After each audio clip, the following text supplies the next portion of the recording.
오늘 우리 마태복음 9장 말씀을 통해서 상처 입은 치유자가 됩시다라는 제목으로 함께 오늘 말씀을 나누도록 하겠습니다.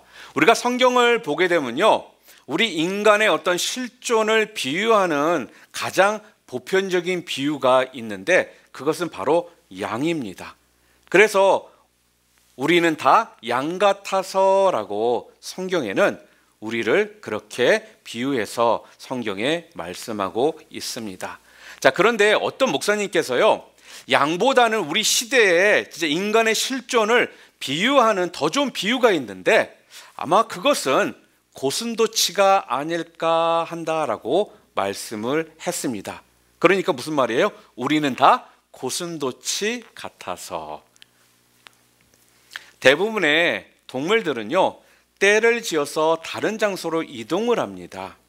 그러니까 사자도 떼를 지어서 이동을 하고요. 또한 코끼리도 떼를 지어서 이동을 합니다. 그리고 물소도 떼를 지어서 이동을 하고 사슴도 떼를 지어서 이동을 합니다. 그런데 고슴도치는요, 혼자 다닙니다. 왜? 고슴도치가 고독을 즐겨서 그런 걸까요? 그렇지는 않습니다. 고슴도치도요, 외로움을 타는 계절이 오잖아요. 그러면 다른 고슴도치에 접근을 합니다. 그러나 그 순간 자신이 전혀 의도하지 않은 사고들이 일어납니다. 상대방에게 상처를 입히고 자신도 상처를 받습니다. 고슴도치는 보통 등에 3만 개 정도의 가시 바늘을 가지고 있다고 합니다. 그 가시로 상대방을 찌르고 자신도 찔림을 받는 것입니다. 그러니까 상처를 주고 상처를 받습니다. 여러분, 그러면 우리 인생은 어떨까요? 우리는 어떻습니까? 우리 인생도요, 고슴도치와 다를 바 없이 상처를 주고 상처를 받는 인생이라 말할 수 있습니다. 그런데 고슴도치처럼 그냥 상처를 주고 상처를 받는 이런 삶으로 우리의 인생이 끝나야 하는 것일까요? 여러분, 그럴 수는 없잖아요. 그냥 상처 주고 상처 받으며 이렇게 살다가 우리 인생이 그냥 끝나는 것은 아니지 않습니까? 그렇기 때문에 다행인 게 있습니다. 바로 우리는요, 우리의 인생길에 예수 그리스도를 만났습니다.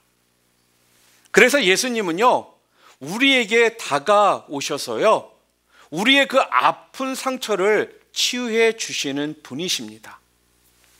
나의 아픔을 아시고 나의 상처를 아시고 싸매 주시고 만져주시는 분인 그 예수 그리스도를 우리 인생의 그 길 가운데서 우리는 만났다라는 겁니다. 바라기는요, 오늘 이 예배를 통해서 우리의 상처를 만지시고 우리를 치유하시는 그 예수님의 그 사랑의 손길을요, 경험하시는 그런 주일 예배가 되기를 주님의 이름으로 축원합니다. 아마 여러분 중에 헨리 나우맨의 책을 아마 한두 권은 다들 읽어보셨을 것입니다. 이분에 대해서 여러 가지 이야기들이 있어요. 네, 그렇습니다. 그런데 저는요, 오늘 그분에 대한 그 이야기를 하고자 하는 것이 아니라 그분이 쓰셨던 책 가운데 상처 입은 치유자라는 그 책의 그 내용을 좀 여러분들과 함께 좀 나누기를 원합니다. 이분은 예수님이 바로 상처 입은 치유자다라고 말씀을 합니다. 예수님도요, 여러분, 이 땅에 계실 때 많은 상처를 받으셨다라는 거 여러분 알고 계시나요? 우리 예수님도요, 이 땅에 계실 때 많은 상처를 받으셨습니다. 제자들에게 버림을 당하시기도 했고요, 또한 자기 동족들에게 버림을 당하시기도 했습니다. 그리고 또 로마 사람들에 의해서는 십자가에서 못 박히시고 창에 찔림을 받으시고 온몸에 피를 쏟기까지 하셨다라는 거예요. 그러나 예수님은요, 그냥 상처받은 자로 그 삶을 끝내지를 않으셨습니다. 자신이 받은 이 상처를 통해서요, 예수님께서는 더 수많은 상처 속에 살고 있는 그 인생들을 주님은 보시게 되었고요. 그리고 그들을 향해 긍휼히 여기는 마음을 가지셨습니다. 그리고 또한 그들의 그 모든 아픔을요, 예수님께서는 온몸으로 느끼셨다라는 거예요. 그들의 죄와 그들의 허물과 그들의 모든 상처를 짊어지시고요, 십자가에서 예수님은 죽으셨습니다. 그리고 다시 부활하심으로 예수님은 상처 입은 그 인류의 그 상처를요, 치유하는 구원자로 치유자가 되어 주셨다라는 거예요. 사랑하는 성도 여러분, 오늘 우리가 예수님을요 만나 어느 정도 그 상처의 치유함을 받았다라면, 아니 예수님으로 인해서 위로함을 받았다라면, 아니 예수님으로 인해서 어떤 마음의 평강을 얻었다라면, 내가 그냥 상처를 치유받은 자로서의 삶으로 우리는 우리의 삶을 끝내서는 안 된다라는 겁니다. 나보다 더 상처받았고 나보다 더 힘들어하는 수많은 우리 주변의 그 이웃들을 우리가 좀 바라보면서요, 그들의 상처와 아픔을 치유하는 치유자가 되어야 할 줄 믿습니다. 자, 그렇다면 어떻게 상처 입은 치유자의 삶을 살 수 있을까요? 아니, 상처 입은 치유자의 삶은 어떻게 살아야 하는 것입니까? 첫 번째로는요, 상처 입은 치유자가 되려면 상처 입은 이웃들을 바라보는 눈이 열려야 합니다. 우리 한번 따라해 볼까요? 상처 입은 이웃들을 바라보며 삽시다. 오늘 본문을 보니까요, 예수님께서 이렇게 말씀합니다. 예수께서 모든 도시와 마을에 두루다니사 그들의 회당에서 가르치시며 천국 복음을 전파하시며 모든 병과 모든 약한 것을 고치시니라. 그렇게 나와요. 그런 다음에 오늘 본문 36절 그 다음 절에 보니까 뭐라고 되어 있느냐? 무리를 보시고 그랬습니다. 무리를 보시고. 예수님은 수많은 약한 자들, 병든 자들, 목자 없이 고생하는 사람들을요 보셨습니다. 그러니까 예수님의 사역은요, 보는 것에서부터 주님의 사역이 시작되었다라는 거예요. 여러분, 그래서요 보아야 합니다. 무엇을요? 우리가 무엇을 보아야 된다라고요? 내 주변에 힘들어하고 아파하고 신음하는 사람들이요, 내 눈에 보여야 합니다. 여러분, 보이십니까? 여러분, 이게 보이세요? 내 주변에 힘들어하고 아파하고 신음하는 사람들이 여러분 보이십니까? 솔직하게 보인다라고 말들은 다 하고 싶을 겁니다. 그런데요, 우리들 대부분은요, 보지를 못한 채 하루하루를 보낸다라는 거예요. 하루하루를 그냥 살아간다라는 것입니다. 왜 그럴까요, 여러분? 왜 그렇습니까? 우리 모두는요, 자꾸 내 상처 속에서요 빠져서 살아가고 있기 때문에, 내가 받은 상처만 보고 있기 때문에 다른 사람들의 상처를 볼 여유가 없는 겁니다. 또한 내가 하는 일이 바빠서 그냥 허둥지둥 쫓겨다니며 살아가다 보니까 다른 사람들이 안 보인다라는 거예요. 여러분, 보여야 상처를 치유하죠. 여러분, 보여야 전도를 하더라도 할 수 있지 않겠습니까? 미국 시사주간지 타임즈에 20세기 100대 사상가 중 한 명으로 선정된 분이 계십니다. 이름이 어떻게 되냐면 엘리자베스 로즈라는 분이세요. 그러니까 우리 시대의 정신의학자로서 죽음의 문제를 평생 연구하셨던 분이에요. 그래서 호스피스 운동을요 시작해 한 분이 바로 엘리자베스 로즈라는 분이십니다. 여러분, 호스피스 운동이 뭐죠? 호스피스 운동이란요, 죽음을 앞둔 말기 환자와 그 가족을요 사랑으로 돌보는 행위, 그런 것을 말합니다. 그러니까 환자가 남은 여생 동안 인간으로서 어떤 존엄성, 높은 삶의 질을 유지하면서 어떤 삶의 마지막 순간을요 평안하게 맞이하도록 신체적으로나 정서적으로나 사회적으로나 영적으로 도우며, 또한 사별가족의 그 고통과 또한 슬픔을요 경감시키기 위해 총체적으로 돌보는 그 행위를 호스피스 운동이다라고 말합니다. 이분의 마지막 유고작으로 남긴 책이 있는데요, 그 책의 제목이 뭐냐면요, Life Lesson, 인생 수업이라는 책입니다. Life Lesson. 그 책을 보면 이분이 한 번은요 뉴욕에서 강연을 했다고 합니다. 근데 그 강연장에 많은 사람들이 모인 거예요. 그리고 또 그날 강연장에 오신 분들이 많은 감동을 받았습니다. 강연이 끝나고 이분의 책에 사인을 받는 북사인회가 열렸었습니다. 그런데 자꾸만 줄이어 더 길어지는 거예요. 많은 사람들이 사인을 받고 싶어 했던 것입니다. 얼마나 사람들이 많은지 점점 비행기 시간은 다가오는데 그 줄이 줄어들지를 않는 겁니다. 그래서 주최 측과 의논을 해서요 양해를 구했어요.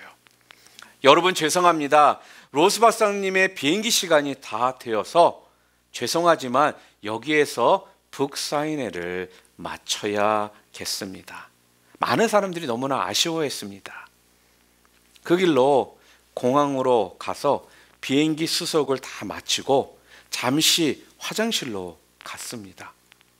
볼일을 보기 위해서 화장실에 들어가 앉았는데, 알다시피 화장실 문의 밑에와 위가 좀 이렇게 공간들이 좀 있잖아요.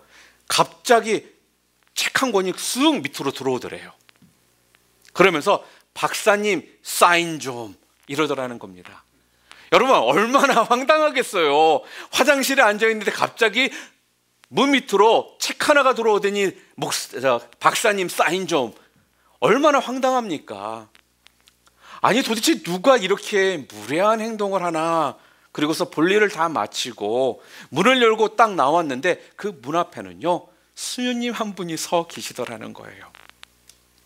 아니, 수녀님 어쩌자고요? 그랬더니 이 수녀님이 박사님을 보면서 웃으면서 그러더랍니다. 아이고, 다 하나님의 은혜죠. 그러더라는 거예요. 그래서 속으로는요, 아니 도대체 이게 무슨 하나님의 은혜야, 그렇게 생각을 했는데 그 수녀님이 계속 말을 하더라는 겁니다. 박사님, 제 얘기 좀 들어봐 주세요. 저에게는 친구가 있습니다. 그 친구도요 저와 같은 수녀예요. 그런데 제 친구가요 암 환자입니다.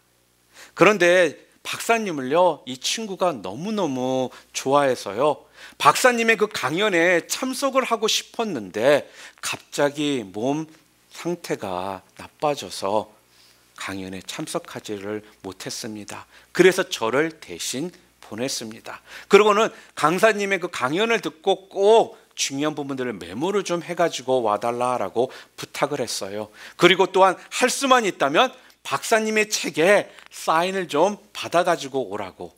그래서 제가 줄에 서 있었거든요. 그런데 박사님이 비행기 시간 때문에 북사인회를 중단하시는 바람에 제가 사인을 못 받았어요. 그래서 굉장히 제가 실망을 하고 있었거든요. 속으로 제가 내가 어떻게 내 친구의 얼굴을 보나. 저도 허탈한 마음으로 공항으로 와서 비행기 수속을 다 마치고 먼저 화장실에서 볼일을 보고 손을 씻고 있는데 제 뒷모습을 보니까 거울상으로 박사님이 그때 확 지나가시는 거예요. 아, 이러니 어찌 하나님의 은혜가 아닐 수 있겠습니까? 바로 그 대목에서 매우 인상 깊은 하나의 글을 이 박사님이 남깁니다. 나는 평생 죽어가는 사람들을 돕고 섬기기 위해 살아왔다라고 하지만 그 순간만은 내 일이 바쁜 나머지 전혀 도움을 필요로 하는 한 사람을 볼 수 있는 마음의 여유가 없었다. 나는 다시 결심한다. 내 생애가 얼만큼 남아있든지, 내게 주어진 시간이 얼마든지, 그리고 내게 다가오는 모든 사람, 그들을 섬길 수 있는 은혜의 시간으로 하나님께서 나에게 주셨음을 기억하고 나는 살 것을 결심한다. 사랑하는 성도 여러분, 상처 입은 이웃들의 치료자로 여러분들은 살기를 원하십니까? 예수님처럼 이 땅에서 그냥 상처받은 자로서 끝난 것이 아니라, 예수님은 이 땅에서 상처받은 자로서의 삶을 끝난 것이 아니라 상처 입은 자를 돕는 자로서, 그들을 위로하고 그들에게 평안을 주는 자로서 예수님이 걸어가셨던 것처럼 여러분들도 이 땅에서 그냥 상처 입고 상처 주는 자로서 그 삶을 끝내는 것이 아니라 이웃들의 그 상처를 치유하는 자로서 여러분들이 정말로 살기를 원하신다라면 먼저 그들을 보는 눈이 열리도록 기도하시기를 바랍니다. 맞아요. 나도 힘들지만, 나도 정말로 힘들지만, 나보다 더 아파하고 또 나보다 더 힘들어하는 그들을 볼 수 있는 눈을 열어 주시옵소서라고 기도하시는 여러분들이 되시기를 주님의 이름으로 축원합니다. 우리 옆에 분들에게 좀 큰 소리로 얘기해 주실래요? 제발 눈 좀 뜨고 삽시다. 좀 얘기해 주세요.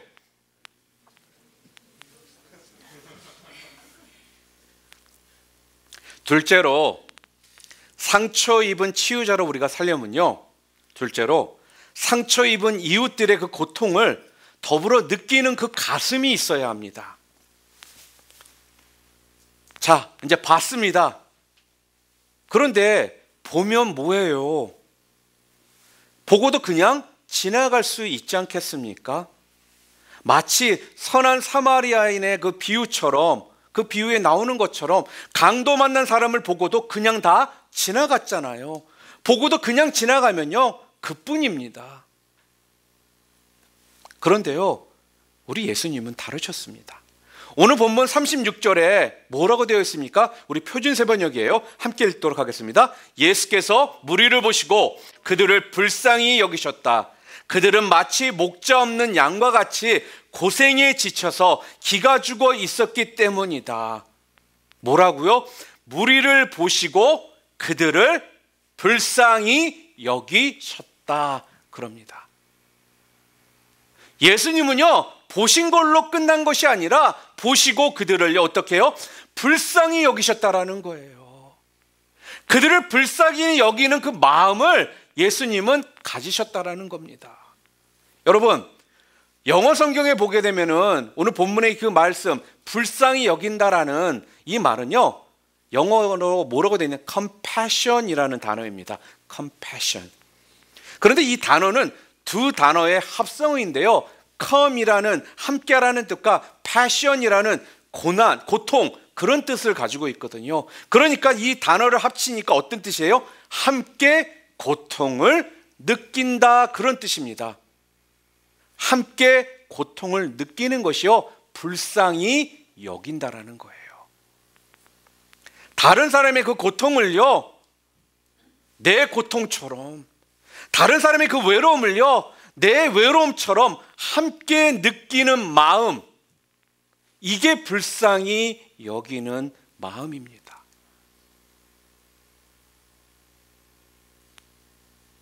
사실 따지고 보면요, 뭐 우리 인생 가운데 안 불쌍한 사람 어디에 있겠습니까? 아무도 없습니다. 다 불쌍해요. 남편은 남편대로 불쌍하고요. 아내는 아내대로 불쌍합니다. 청년들은 또 청년들대로 불쌍해요. 그리고 우리 애들은요, 또 애들대로 불쌍합니다. 다 불쌍해요. 한번 옆에 분들의 그 얼굴을요, 조용히 한번 쳐다보시기를 바랍니다. 아무 소리 하지 말고 그냥 조용히 쳐다만 보세요. 어떠세요? 좀 긍휼의 마음이 여러분 가운데 생기지 않으십니까? 오늘 집에 가셔서 맨날 지지고 볶고 싸우지만요, 자다가 조용히 일어나서요, 잠자는 여러분의 남편의 얼굴을, 여러분의 아내의 얼굴을요, 한번 조용히 보시기를 바랍니다.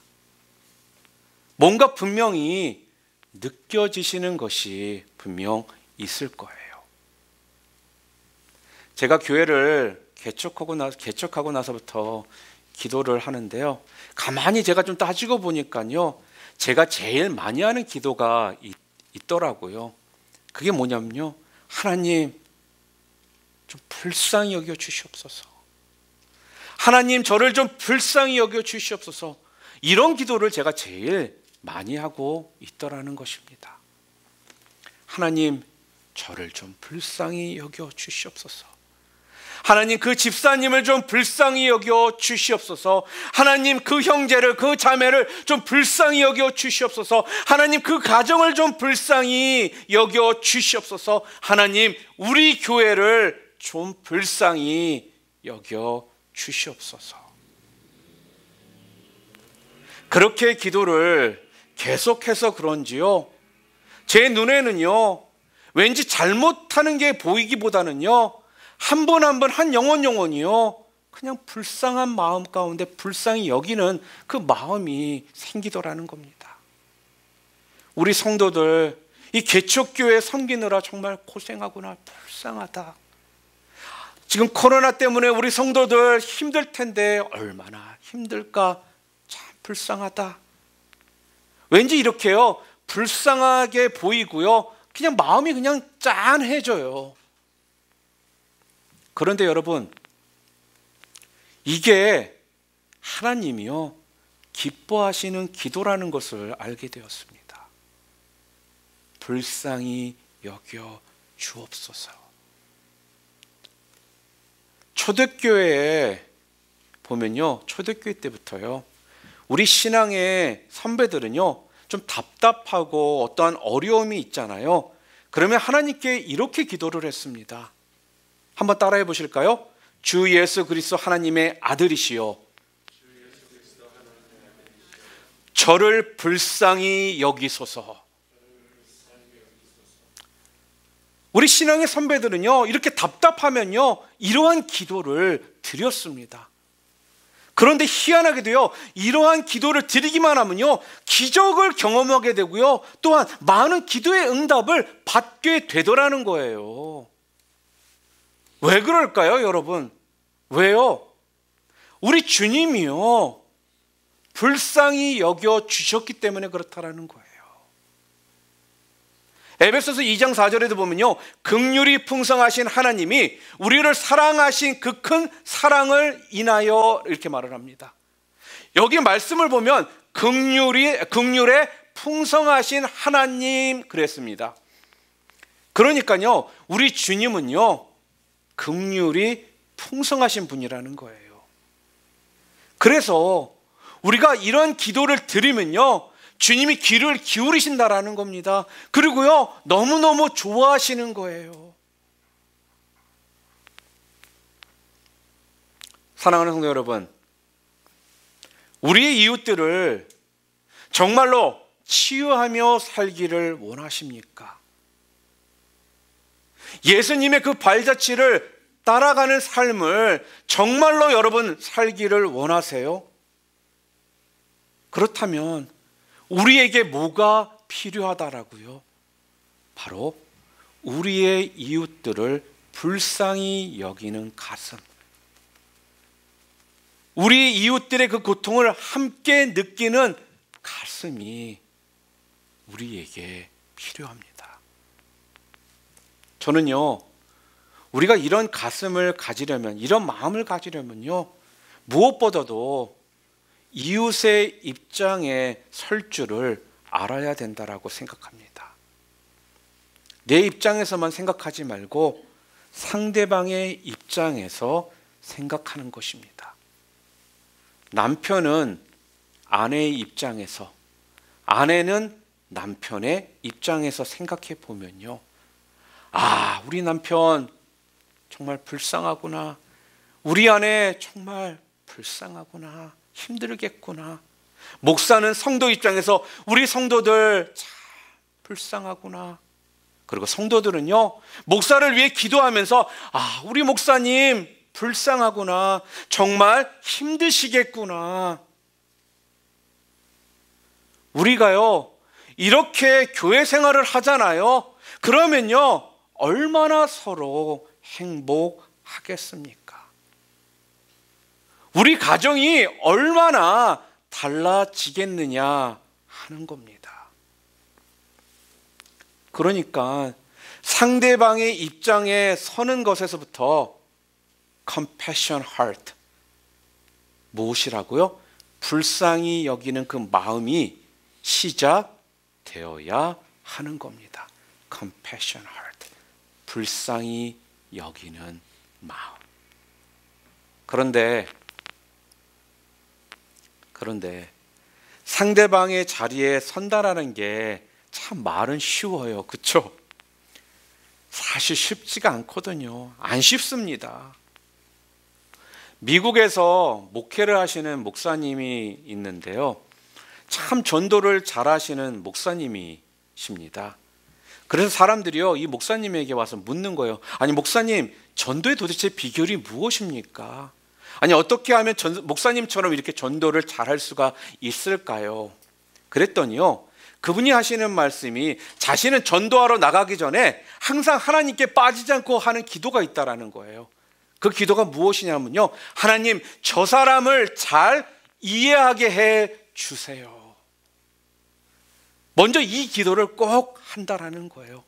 하나님, 저분을 잘 이해할 수 있게 해 주세요. 그리고서는요, 그 사람을 만나서 먼저 잘 이해하려는 마음으로 경청을 하다 보면요, 대화가 풀리고요, 자신이 전하는 그 복음을요, 그렇게 잘 받아들이더라는 겁니다. 어느 날 이 목사님께서요, 아침 식사를 하기 위해서 친구 두 사람과 함께 식당을 찾아갔습니다. 아침 식사를 주문하고 기다리는데 한참이 지나도 음식을 안 가져오더라는 거예요.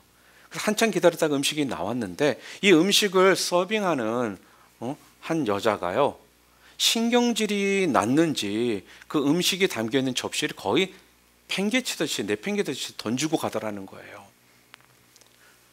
아침부터 이런 서비스를 받으니까 굉장히 기분이 안 좋았다고 합니다.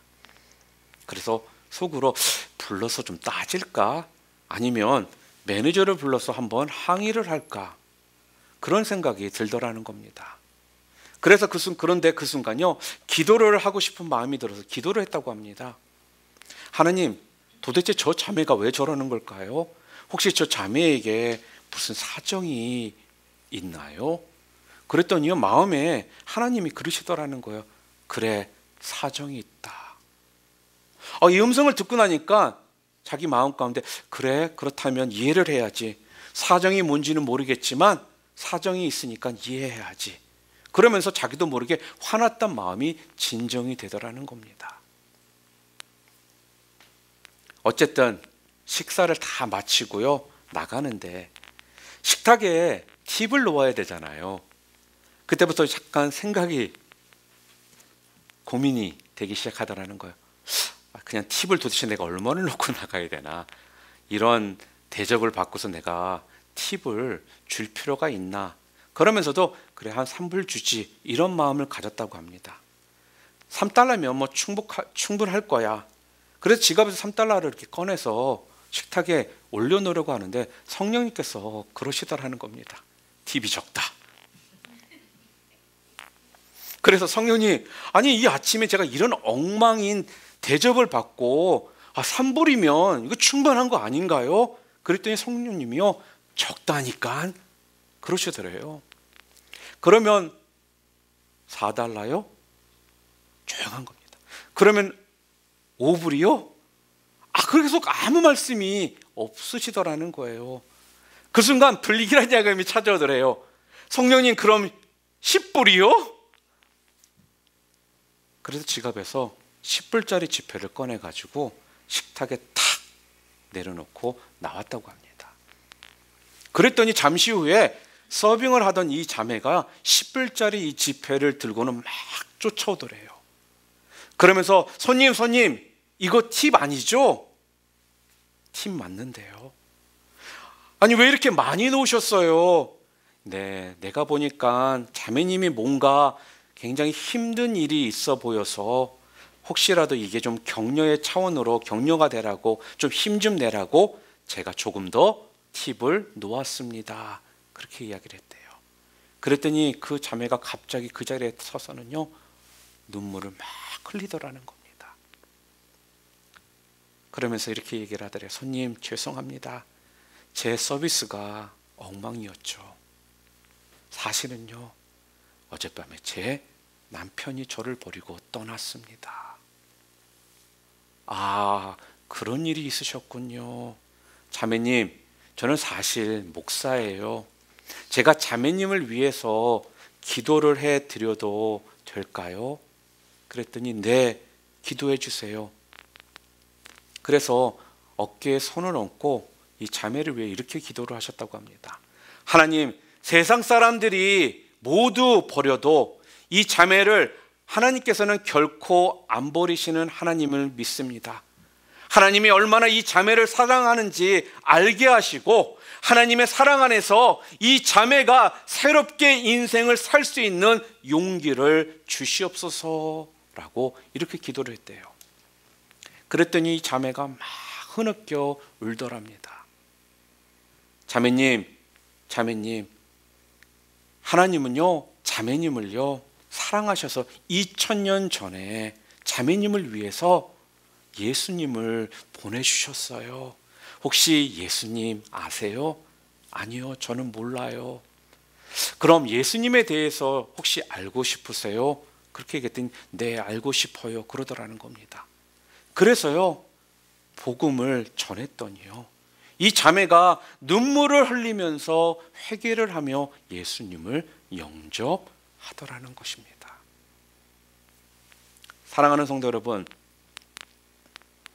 전도가 힘들다고 하지만 우리가 정말 이웃들을 이해하는 마음으로요, 그들의 이야기를 들어주기 시작한다면요, 아직도 전도할 사람이 우리 주변에는 분명 많이 있습니다. 힘든 사람, 아파하는 사람, 내 얘기를 들어줄 사람이 없어서 고통과 고독 가운데 살아가고 있는 사람들, 이런 사람들이요, 우리 주변에 지금도 얼마나 많은지 모른다라는 것입니다.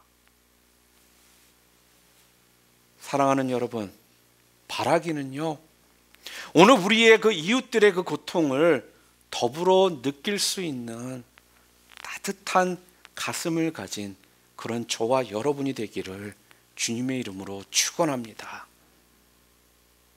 여러분, 우리가 한 사람을 구하면요, 그 가정이 변하고요, 나아가서는요, 그 도시가 변하기 시작합니다.